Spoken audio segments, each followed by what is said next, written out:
อก็เลยเหลือกับคนเฒ่าเนี่ยว่าคนเฒ่าเฝ้าบ้านอันนี้เฝ้าบ้านแต่เนอะอะไรญาติโยมคนเฒ่าเฝ้าบ้านก็มานั่งอู้นั่งจ่าแถมแล้วเนอะเน้นละครับ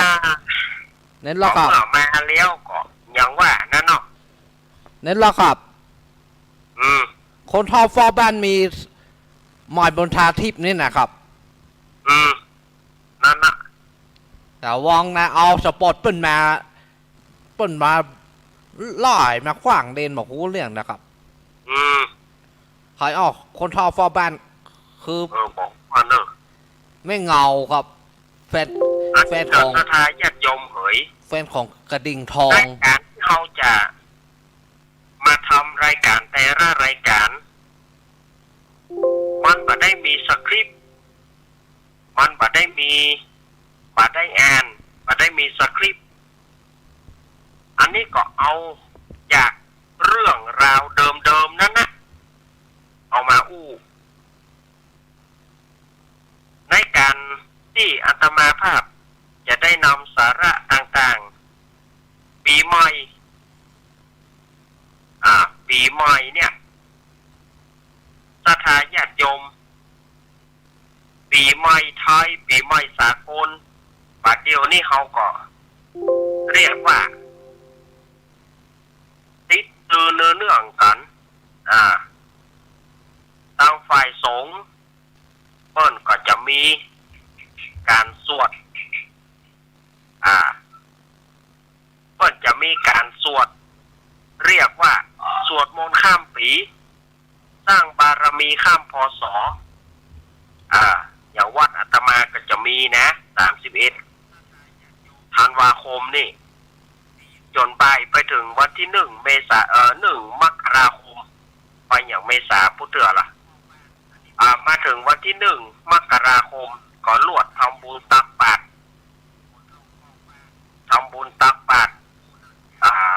รับขวัญปีงูทองรับขวัญปีงูทอง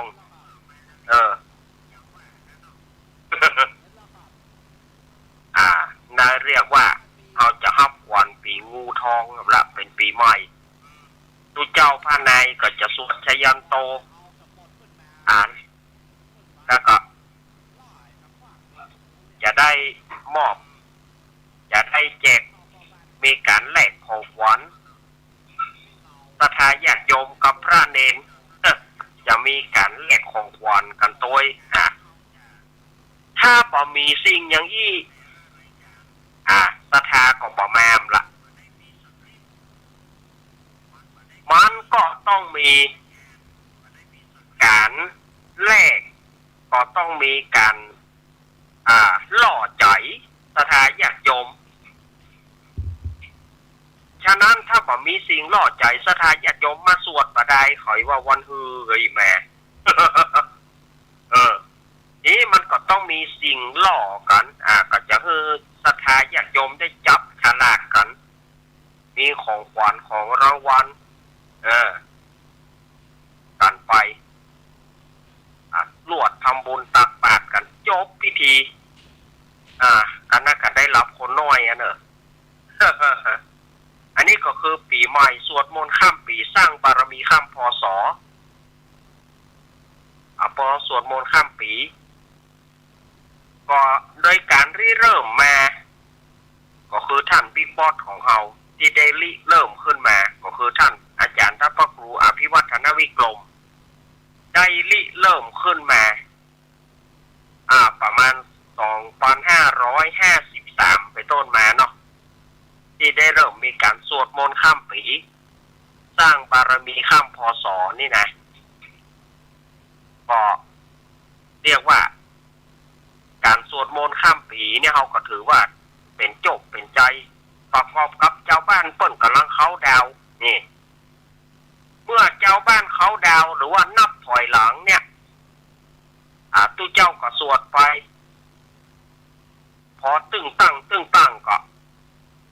ปอนกันเลยทันทีจบ เพราะว่าฟังสัญญาณจากทางบ้าน กันหรอกอิติปิโสภควาเนี่ยนะสวดไปสวดมาขลึ่งตึ้งตั้งขลึ่งตึ้งตั้งมันก็ต้องหยุด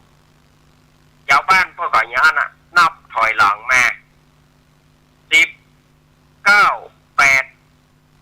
7 6 5 4 3 2 1เนี่ย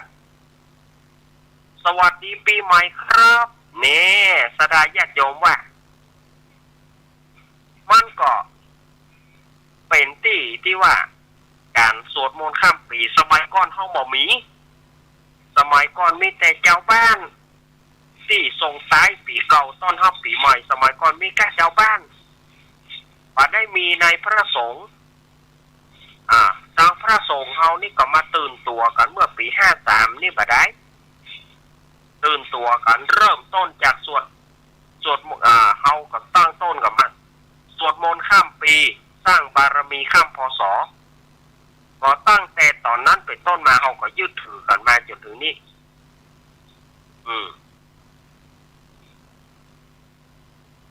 สวรรค์จะให้เจเอาเพลงของลุงแหนนน่ะสวดมนต์ข้ามปีสร้างบารมีข้ามพศนี่มันใกล้ละของพ่อหลวงแหนนมีหรอเปิ้นฮ้องไว้สวดมนต์ข้ามปีสร้างบารมีข้ามพศของเปิ้นมีอยู่ละนี่ก็คือศรัทธาญาติโยมปีใหม่เฮาก็ทางพระสงฆ์องค์เจ้าเฮาก็ได้มีส่วนร่วมกันสมัยตะก่อนนี่มันจะมีกับเจ้าบ้านนี่ม่วนนะสวัสดีปีใหม่กันตู้เจ้าพระนายบ่ได้มีหยังแต่ประเดี๋ยวตู้เจ้าพระนายเฮาก็มีส่วนร่วมกันตู้เจ้าพระนายก็สวดเปิ้นเขาดาวเปิ้นเปิดเพลงแต่เฮาก็สวนกระแสกันตู้เจ้าพระนายก็สวนกระแสก็สวดมนต์บ่ สวดมนต์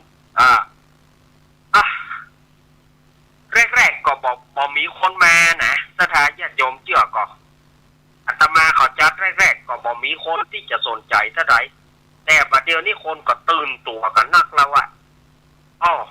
เริ่มตื่นตัวกันละก็เริ่มจัดปีต่อไปเขาก็ถามแล้วมีก็ แฮะสวดมนต์ข้ามปีสร้างบารมีข้ามพศเนี่ยมีเขาก็เริ่มแสดงว่าเขาตื่นตัวนะถ้าเขานี่ตื่นตัวนะถ้าเขายี่นี่แสดงว่าเขาเบาถ้าเขานี่เขาตื่นตัวกับยี่นี่ศรัทธาญาติโยมต้องแยกกันนะถ้าเสียงยี่นี่แสดงว่ามันจะเมาหน้านิ้วคิ้วขมวดมันจะเมายี่ แต่ถ้านี่แสดงว่าเขาเอานะนี่แสดงว่าเขาเอาถ้ายี่นี่มันจึงแสดงว่าปิดหน้าเป็นคนที่คนต่างเนาะบัจจุอาตมาจะมาเล่นไปเลยนะศรัทธาญาติโยมนะอาตมาก็พูดถ้าว่ามีคำเตะคำว่าอย่างนี้นะ ก่อนอย่างที่อาตมาว่านะปีใหม่พื้นเมืองหรือว่าสงกรานต์ก็คือความสำคัญพ่องประเดี๋ยวนี้เขามักจะลืมปีใหม่เมืองซึ่งเป็นพื้นเพเดิมของเขาปีใหม่พื้นเมืองหรือว่าสงกรานต์เนี่ยมันมักจะหายไปแต่ก็ขอจะไปให้มันหายเนอะ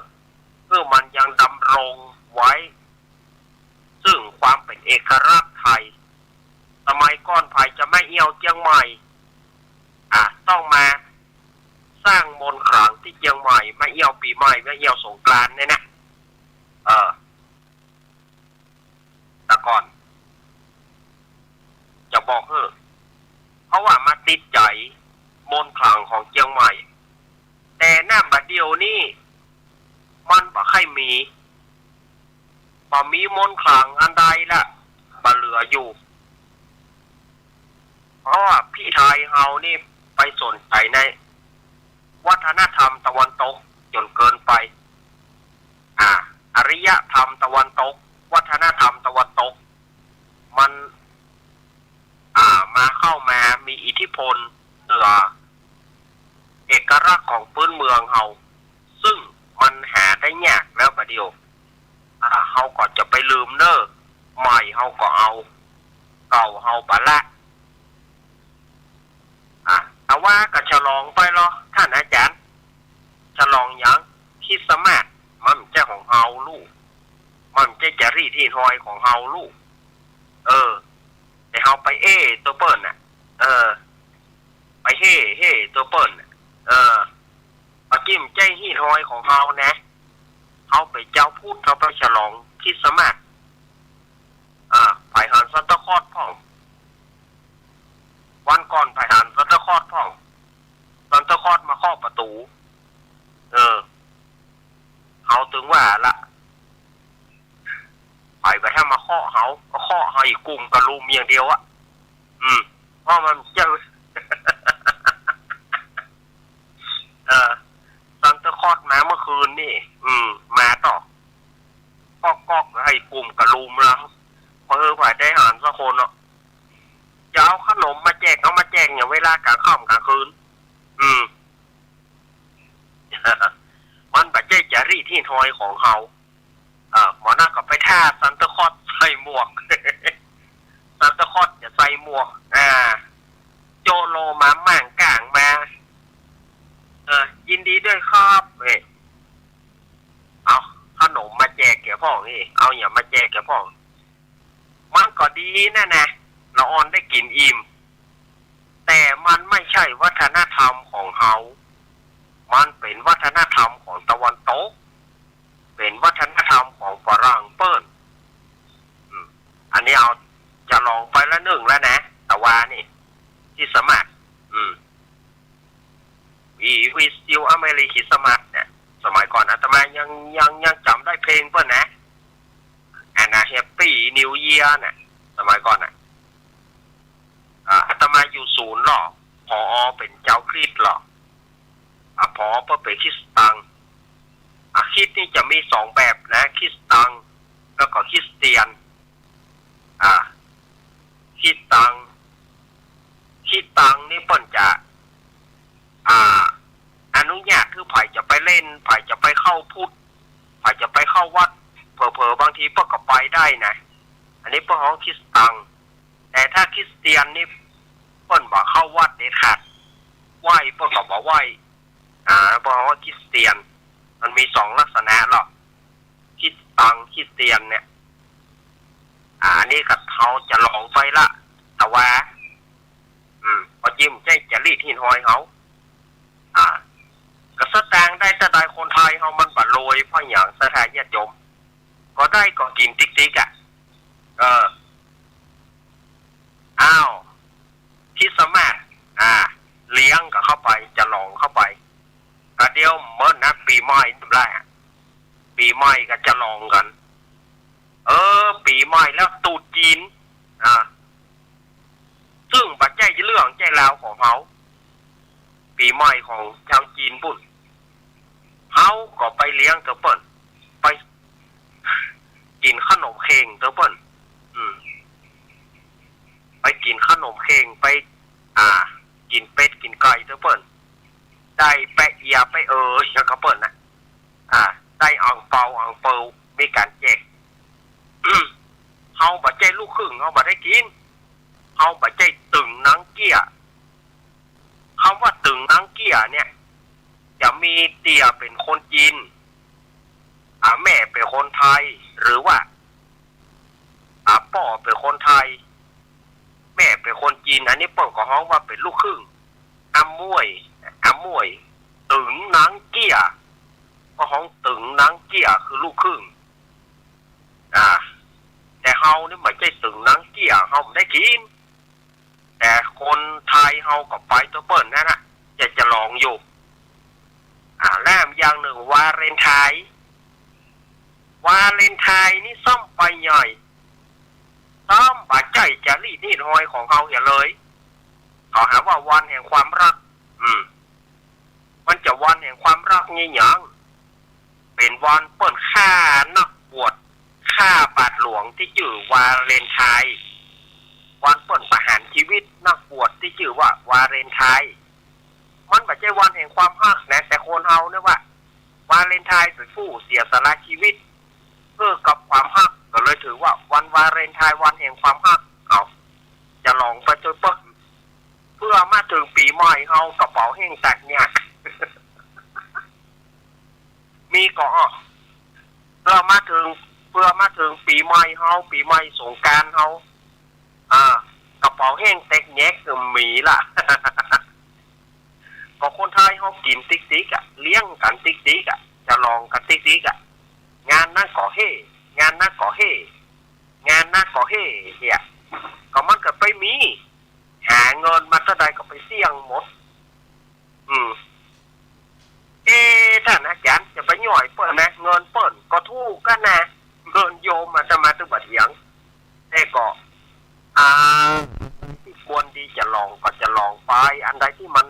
จะสิ้นเปลืองไปเฮาก็งดเว้นไปพ่องกันเนาะรักษาวัฒนธรรมของเฮากันเนาะเอาละบอกูหน้ากูหนาแต่อาตมาจะวางสายเนอะอาตมาจะวางสายว่าไผ่จะโทรมาหาอาตมาพ่องไผ่ฟองพ่องเมื่อแรงนี้083-761-1775 083-761-1775โยมจะโทรก่อนเมื่อแรงนี่ฝางไม่อายใช้ประกันลำปางมาเชิญได้เลยเอาไผ่จะโทรมาตอนนี้เอาเมื่อแรงนี่ใช่มีไผ่ฟองเฮาแต่แก่นี่น้อยใจแล้วเนอะไผ่ปะโทรมาจะให้แล้วเนอะไผ่ปะโทรมาจะ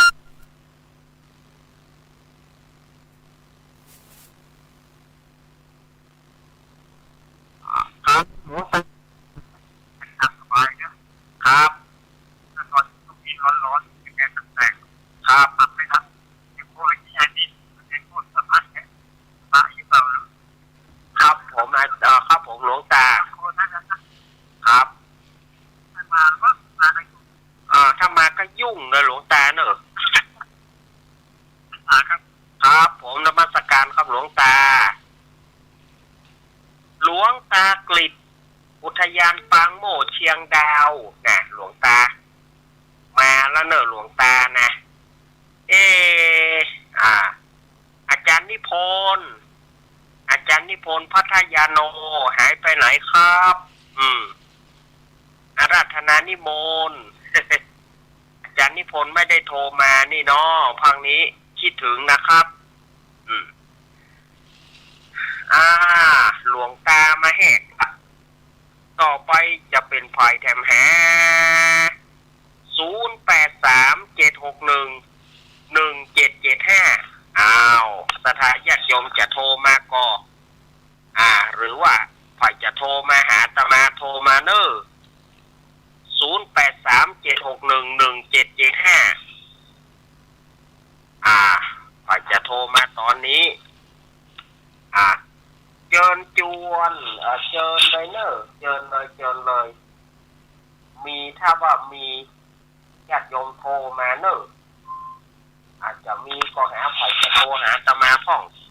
เมื่อแรงนี้ใส่บักกืนแต่กันเมื่อเจ้าแต่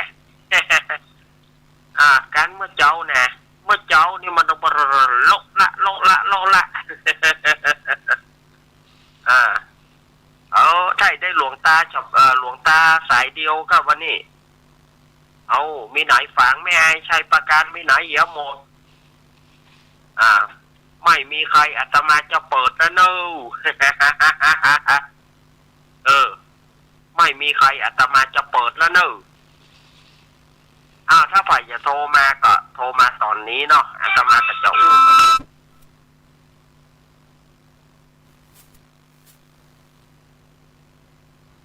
ครับผมไอเอกผมสงครามหาคนที่สมัยเนอะว่าวันนี้ผมโพสต์ตั้งไปตะบุญ200เนอะไอเอกว่าไปเลยของคุณที่หมายเรื่องบางนี้รับทราบเลยว่าเอกพะเยาคนเป็นวันนี้เพิ่งเลือก200 บาทในตะบุญวันที่22มาสายนี้นะ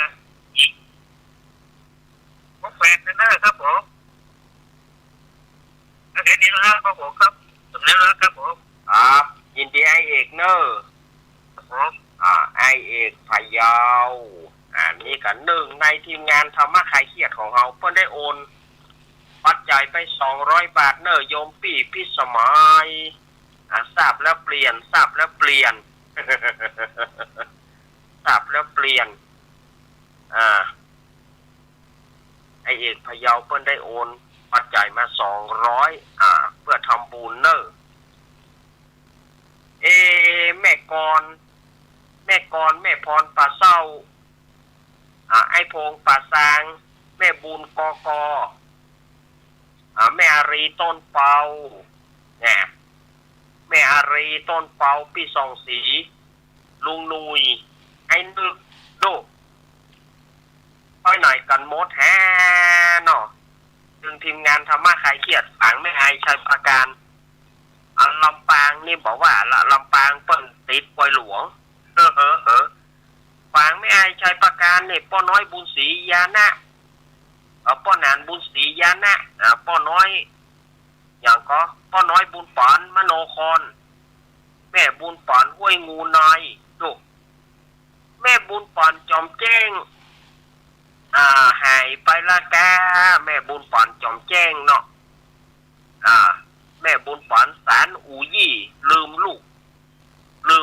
เต้าลืมลูกเนนละแกเนี่ย ไล่ห้องหาหมดอะ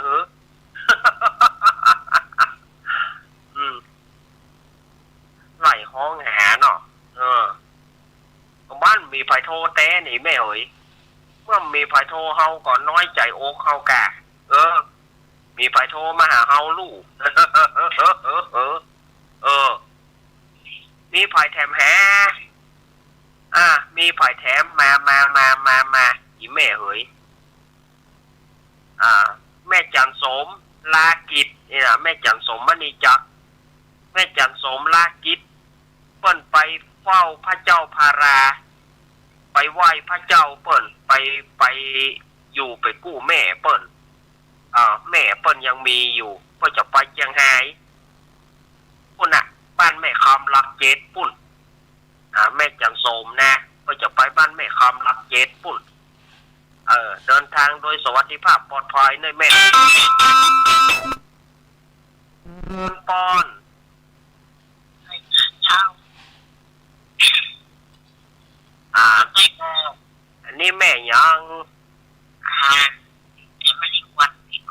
โอ้แม่มาริวันที่เคาะงานมาแล้วฮัน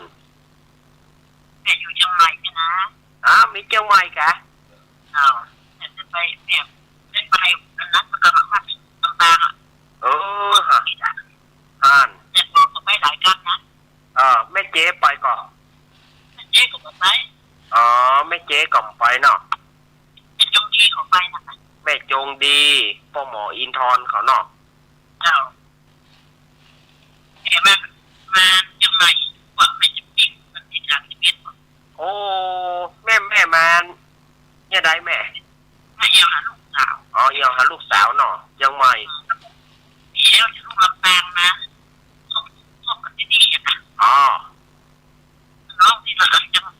แม่ไอ้ก็จะมาครับที่จะเข้า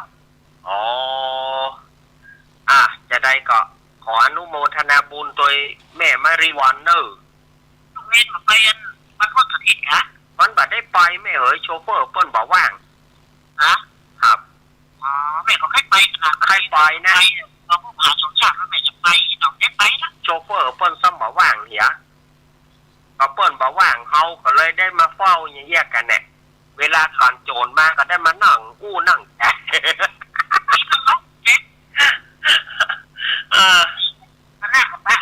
วันหน้าก็ตากันนะปุ้นแม่มาประเพณีเพเนอร์บ้านลูกเนนนะประเพณีเนอะวันที่31มันมาไหน31 มีนากับ1 เมษาไก่อยู่นะก็เชิญชวนไว้ก่อนเนี่ยครับของแม่เจ๊ตัวแม่บุญปานห้วยงูนายตัวแม่กระลงพิษตัวแม่กระลงพิษมันนั่นแม่กับพระรู้มันรอพระเดี๋ยวไปพุทธมณฑลพุทธมณฑลไดรอนี่เนาะแล้วก็ภาคหลังนี่ หลังจากที่แม่ของอาตมาเสียก็บ่ได้ปะเปิ้นเลยนะแม่กนกพิษได้ปะหนึ่งได้ปะแต่บ่มีโอกาสได้อู้กันอ๋อแม่เอาอันลูกเม็ดเสียแล้วกะเสียเมื่อ15 มีนาปีแล้วอ๋อ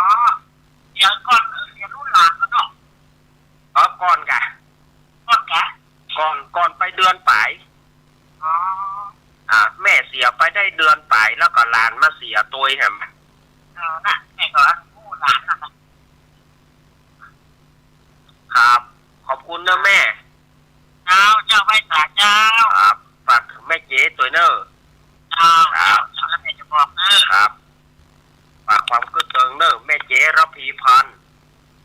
นี่เป็นน้องของโยมแม่มาริวันพี่ข้องงานเนี่ยเนาะอันแม่พลอยหายแซฟไปเนี่ยแม่พลอยฝังเจริญปอน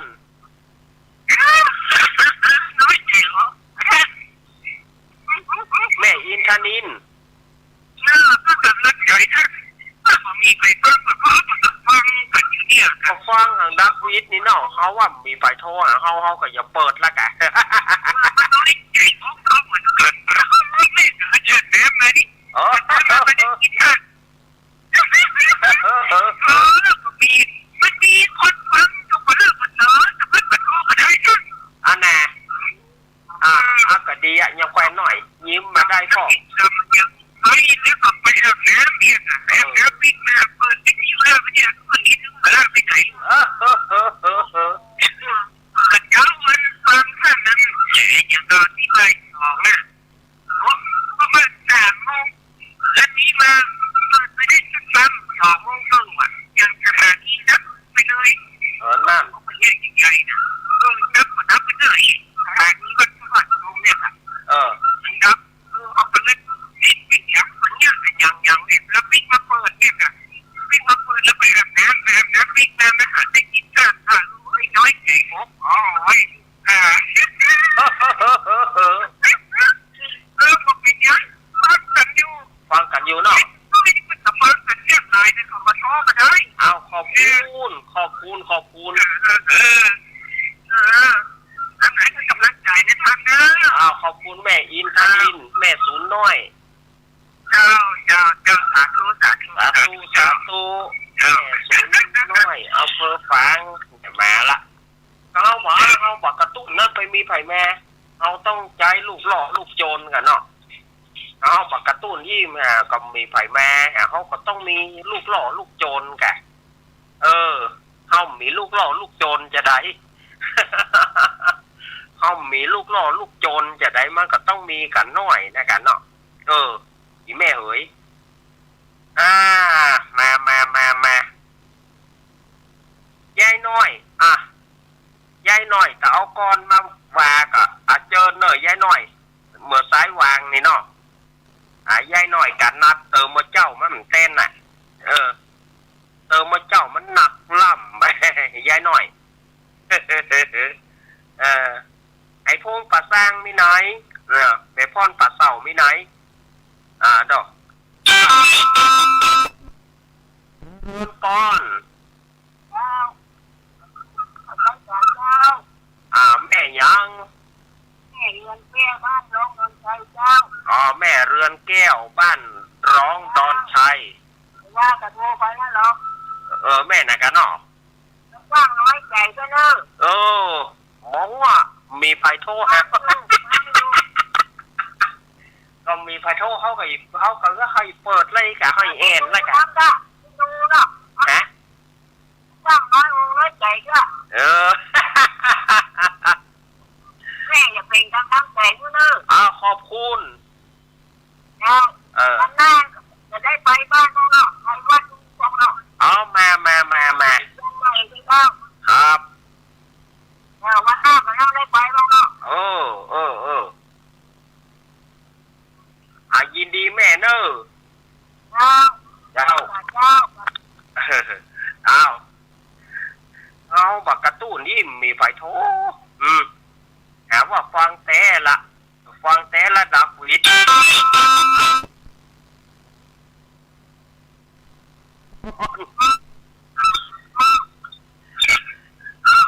อย่าเริญตอนติดแล้วคณะวัดแก่เจ้าจากตั้งได้บ้านจะขางเจ้ายังหางนี่อยู่ที่ไหนก็แม่ใช้สถานตำบลใช้สถานเจ้าอ๋อสารปีนี่เนาะแม่ยัง แม่สายทองอินทจักรเจ้าแม่สายทองอินทจักรนี่เนาะถ้าเก่าไม่ได้ยินนะไม่ต้องน้อยใจใช่ไหมลูกแม่ฟังอยู่ตลอดนะเจ้าแต่แม่ไม่ได้โทรเจ้าเออแม่ไม่ได้โทรแล้วก็มาหาโทรมาเที่ยวเจ้าเอ้าแม่เป็นกำลังใจอยู่ไม่ต้องน้อยใจใช่ไหมอ้าวขอบคุณแม่สายทองเนอะกำลังใจให้ลูกโตนะครับเอาราชการเจ้าครับมันต้องใจลูกหล่อลูกโจรนี่ก่อนบ้านมีไฟโทนี่ดักปิ้งอ่ะ แม่ปราณีมอยู่ที่ไหนแม่ปราณีคือเติงหาอยู่นะมแม่บุญกแม่บุญก็หายแซบไปเหมือนแม่จันทิพย์เกตการามเจริญปอนไม่แต่เจ้าลุงยิ้มลำปางเป็นเสียงเพลงไหมฮะลำปางเป็นเสียงเพลงจ้ะเจ้าน้ำหนักตึงแม่พี่สมัยเนาะเจ้าแม่หนังพักกันนี้แต่เป็นเสียงเพลงเว้ยเนี่ยเฮ้ย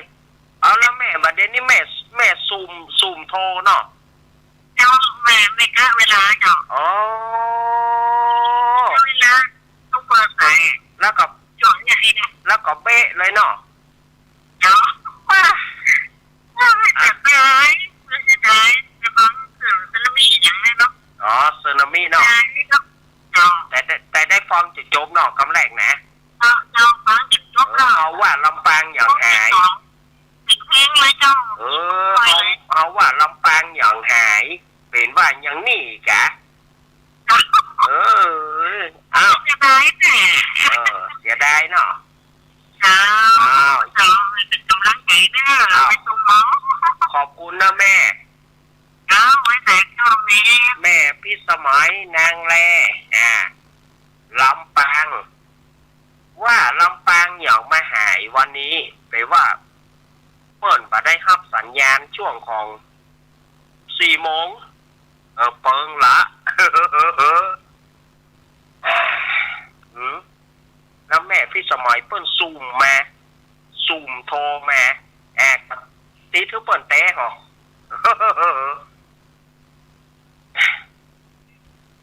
เอามีอยู่ก่อหามีกระโทรเข้ามาเนอะ0837611775โอ้มันเป็นเพราะเราบอกเบอร์ตัวเป็นเพราะความสับเพร่าของเราเหมือนกันในแม่เอ๋ย0837611775โทรเข้ามาเนอะตังลีนี่ก็หายแซบไปเมินนะตังม่วง3 ปีม่วง3 ปีก็ดีตังอันไอ้อย่างก็บ้านห้อมต่อหายแซบกันไปเมินนั่นน่ะหายแซบกันไปหมดนั่นน่ะโยมแม่ตังลีเนี่ยแม่บุญหลงอยู่ที่ไหนตังลีฮับได้ก็ถ้าฮับได้ก็โทรมาเนอะชุมชนคนเมืองลีของพ่อครูเสน่ห์ญาติโยมอยู่ตังลีก็โทรมาพ่องอยู่ตังใดจุดไหนมองใดก็โทรมาพ่องไม่ลง7 ยอดไม่ลง7 ยอดฟังฟังก็โทรมาพ่องเนอะไม่ลงเนอะไล่ห้องหาหมดแล้วประเด็นนี่นะอุ้ยอินอาบน้ำกับอุ้ยอินโทรมาอุ้ยอินเขาว่าอย่างไรครับปีนี้มันหนาว ไปซื้อกินแกงกระด้างเมืองฝางเอาซิวไปตัวเด้อเอาไปต้องแกงกระด้าง ซื้อซิวเอาซิวไปตัวเด้อแกงกระด้างมันแข็งนะเอาซิวไปต้องเอา เขาว่าย้อนนะแต้โหเขาว่าสมัยก่อนถ้าไปฝางนี่ไปซื้อกินแกงกระด้างเอาซิวไปตัวว่ะแต่ว่าแม่อินทนิน แม่จันทรีสุขาแม่สมพัฒน์แม่ย้อยแม่สุพิษแม่ย้อยแม่บัวพัดกุลันมีก็แม่บอบอแม่บัวบุญมีไหนหายแซบกันหมดแหน่เขาไหลห้องหาหมดได้นี่ไม่ได้นี่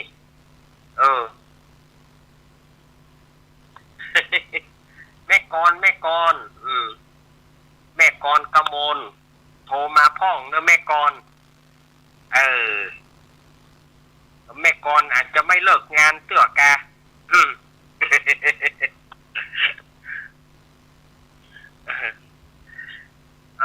มีไผ่แล้วบอมีก็อีแม่เหยมีโทรมา083761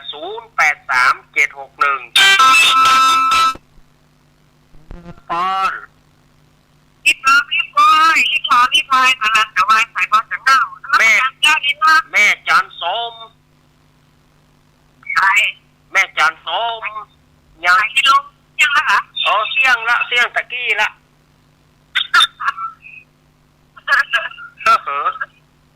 เฮ้ยพูดถึงนั่นอย่างก็แกงกระแทกเอาคิวมาตัวให้นะสมัยก่อนแล้วนะค่ะชาตินี้ผม10 ปีก่อนนั่นแล้วบัดเดี๋ยวนี้มันกระแทกเหมือนกันก็ดีเนาะมีตู้เย็นเนาะเปิ้นว่าอ่านล่อสมัยนั้นมันมีตู้เย็นลูกสมัยนั้นต้องสมัยนั้นต้องฝางแค่จะหนาวเนาะหนาวแล้วก็เอาคนเท่าตากแดดครับทั้งคนเท่าตากแดดก่อนเปิ้นว่ากันแต่ลูกแล้วช่วยด้วย ขึ้นไปฝางไปอย่าไปรับจ้างคนเท่าตากแดดเนี่ยแต่ก่อนเปิ้นว่ากันแต่ลูกแม่สมจะไปพุ่นเมื่อใดจะไปวันพุธแล้วไปพุธเนาะอนุโมทนาบุญไปดีมาดีเนอขอบคุณเจ้าขอบใจเจ้าน้ำมันสักอย่างเจ้าครับแม่มาถึงว่าเจ้ามาวันแต่น่ากะว่าฟังนี่ปากันเจือหำเลยถ้าเป็นจะไหนที่จะมันได้ท้องหาเนอะพอเป็นยังก็ถือว่างูละราคามันเล็กเนาะครับจะเรียกโทนนะครับดีเนอะวันนี้เจ้ายินดีเนอะแม่จันสมมณีจักแน่ก็จะไปเยี่ยมแม่เปิ้ลมีพระเจ้าตนเดียวว่าแม่สมรักษาไว้เนอะรักษาไว้เนอะมันไหวมันสาเนอะแม่สมเนอะแม่เปิ้ลมีแม่ความรักเจ็ดปุ่นยังไฮปุ่นคนใดมีแม่ควรเทิดทูนแม่ไว้คนใดที่บ่มีแม่กูลเปิ้นยังเหลืออยู่ไหวกูลเปิ้นเอาปิตากูลยังมารดากูลยังไหวกูลเปิ้นเนาะคนใดที่พ่อแม่ยังมีตนตัวอยู่โอ้เปิ้นใครอยากกินยังซื้อเตอะเอาคือเปิ้นสะพองนี่เกินไปน้อยอีแม่อยากกินนั้นมาอีแม่ใครซื้ออีแม่ใครอยากกินแกงเห็ดทอบซื้ออย่างแม่แป้งไม่ใจพอเปิ้นตายแล้วแต่งเอามาทาน ไม่ได้กินว่ะพอเปิ้นตายแล้วแต่งเอามาทานทานเฮ้ยแม่เนาะทานตึงรีดน่ะตูเจ้ากันลุ้นเปิดตานตึงรีดหม้อบะเล่นเรียบร้อยละขยมขออันถ้วยอันนี่ก็มา ตุเจ้าก็ตั้งใจว่าจะได้หัวเททอบละอโยมเอาอันหม้อมาเกยแล้วชอบปู่จาคืน เจ้าปู่จาคืนตึงมดตึงมวนนะปู่จาแก่งเททอบตึงหม้อตุเจ้าได้กระพอมอกมา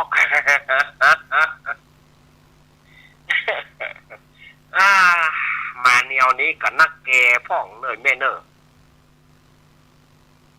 ตาพ่องเปิ้นจะกินหยังก็บ่ฮื้อกิน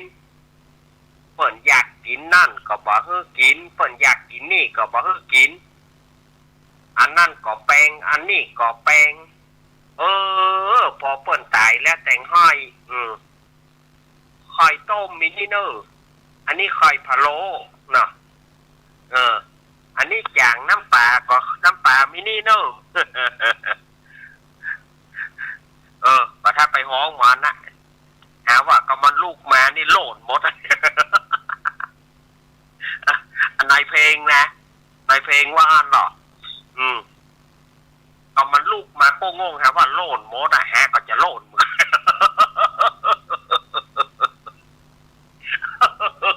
ฮะก็จะโหล่นเหมือนกัน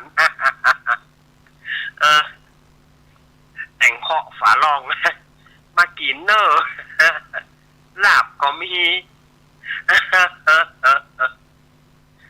หาว่าโหล่นหมดหาไก่เปิดเหมือนกัน เขาว่าก็เปิงเนี่ยนะสถาญาติโยมเอ๋ยเขาว่าก็เปิงเนี่ยนะมันก็ไม่ได้ไข้หัวนะเนาะ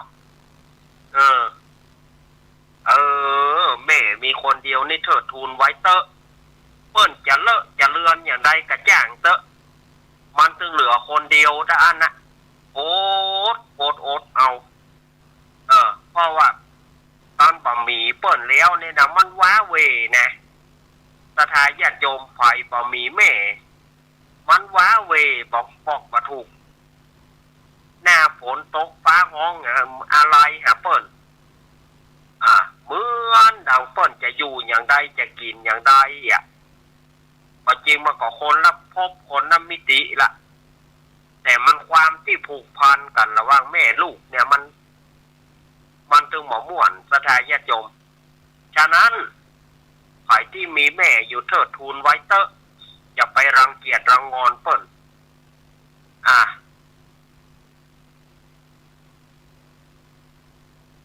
อันนี้สถาญาติโยมของอาตมาก็ฝากไว้นะฝากไว้กับสถาญาติโยมใครที่พ่อแม่ยังอยู่เนี่ยยิ่งมีครบบริบูรณ์ซ้ำดีพ่อก็มีอยู่แม่ก็มีอยู่ซ้ำว่าดีมากใครที่พ่อมีแม่บ่มีมันก็เหงาไปพ่องแต่จะเล่นอย่างป่อที่ออกข่าวนะกับบาละเนอะเครียดเธอเมียแต่ว่าไปฆ่าลูก3 คนแต่ว่าลูกคนเก้านะมันดิ้นจนหลุดแล้วก็หล่นออกไปก็ขอความช่วยเหลือช่วยน้องก้ามอีป่อก็แขวนคอน้องก็แขวนคอเผื่อพอหล่นไปไปตึงมดตายตึงมดเพราะว่าแม่นั้นได้ละกันตึงป่อแล้วก็เอาลูกไว้3 คนป่อมาก็เครียดจะเครียดด้วยปัญหาเหี่ยวมหัวนะในที่สุดก็ฆ่าลูกอาจจะให้มันตาย3 คนนะลูกแต่ว่าลูกรอดไปคนหนึ่งแล้วก็ลูกแถม2 คนนั่นตายป่อมาก็ตายตัวอันนี้ก็บาละเนอะอันนี้ก็ตัดช่องน้อยเรียกว่ามันเข้าตาโจรแต่มันอย่าได้ก็บ่เป็นนะคนเฮานี่ถ้ามันเข้าตาโจรเนี่ยมันบัดตัดไผ่ก็บ่ฮู้โอนบะตกก็บ่ฮู้เฮือนไผหัวสถาญาติโยมโอนบะตกเขาก็บ่ฮู้เฮือนไผหัวน้ำมันไผบ่ฮู้กับไผเฮาจะว่า ยคนนี้มันอย่างอันน้ำเหลือเฮาไหวยังกลับมาได้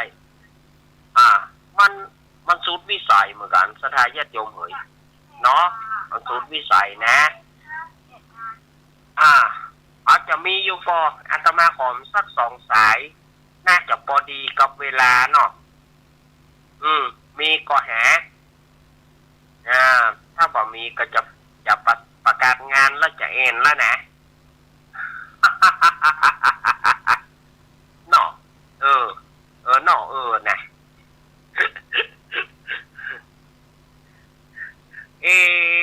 ท่านอาจารย์ยิ้มอย่าพ่องกะก็ยิ้มนั่นนะก็ยิ้มจนประจังจะยิ้มแล้วนะ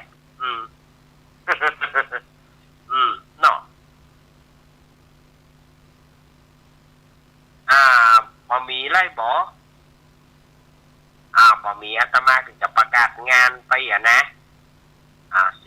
12 มกราคม 68นี่ก็ไปร่วมกันตอดผ้าป่าเนอะ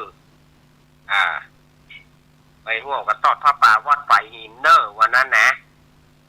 มีโยมพี่พิสมัยสุริโยดรเป็นประธานแล้วก็ตลอดจนถึงญาติมิตรพี่น้องเปิ่นแล้วก็ทีมงานธรรมะคลายเครียดในจำนวนอาตมาก็มีส่วนร่วมเพิ่นคนหนึ่ง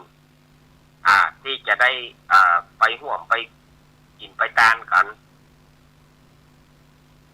ถ้าไผ่จะไปมอบของขวัญของรางวัลกับละอ่อนถ้าอยู่ตั้งแต่หางดงขึ้นไปจนถึงในเวียงสารปีสารไซ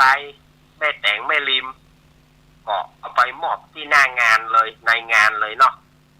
ในงานเลยหมดถ้าว่าโซนใต้เขาติดต่อกับอาตมาได้โซนใต้ก็มาติดต่ออาตมาได้0892140135และ0837611775 2 เบอร์นี้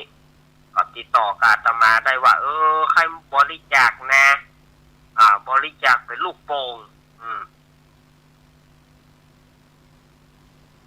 ใครบริจาคลูกโป่งพ่อง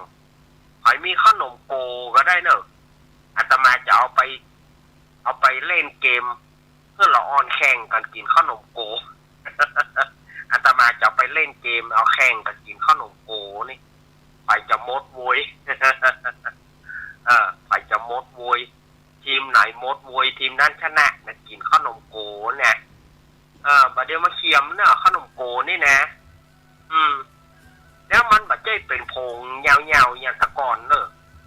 ขนมโกมันบ่เหมือนแบบตะกอนเฮ้ยเน้นล็อกครับ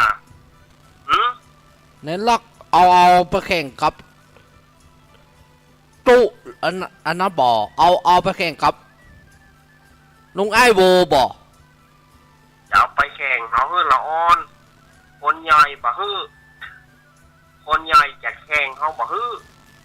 เอาจะไปฮื้อละอ่อนปุ้นอาจจะเอาละอ่อนเป็นทีมถ้ามันมีถ้ามันมีขนมโกนะแต่ถ้ามันบ่มีก็เลี้ยวไปเพราะประเดี๋ยวนี้มันค่อนข้างหายากนะขนมโกนี่นะถ้ามีให้ไปฮื้อละอ่อนแข่งกันกินต้องปิดตานะ แต่กรณีต้องปิดตานะเอายอดใส่ปากแต่แล้วบวยบ่บวยนึก เอาไปแข่งกับตานะเล่นเกมนี้ต้องปิดตาก็ไอโบพอคือได้หอนต้องปิดตาไปจะเล่นถ้ามีขนมโกก็มาบริจาคอาตมาเนอะก็ไอโบเอาไปก็ได้เดี๋ยวอาตมาจะจัดเกมเพื่ออาตมาจะจัดเกมเพื่อถ้ามีขนมโกเนี่ยอาตมาจะไปจัดเกมเพื่อก็ไอโบครับเอาแล้วเนอะสถาญาติโยมเฮ้ยบอกงานในงานปีฮิตสมัยรอบสุดท้ายกับงานเนนตัวครับบอกแล้วรอไปแล้วรอบอกอ่ะก็บอกไปแล้วมาเวรถแต่ว่าหมดเวลาแต่เนอะคำนี้นะอาตมาก็จะได้นำรายการอำลาสถาญาติโยมไปก่อนเอาไว้โอกาสต่อไปก่อนมาปากันใหม่วันนี้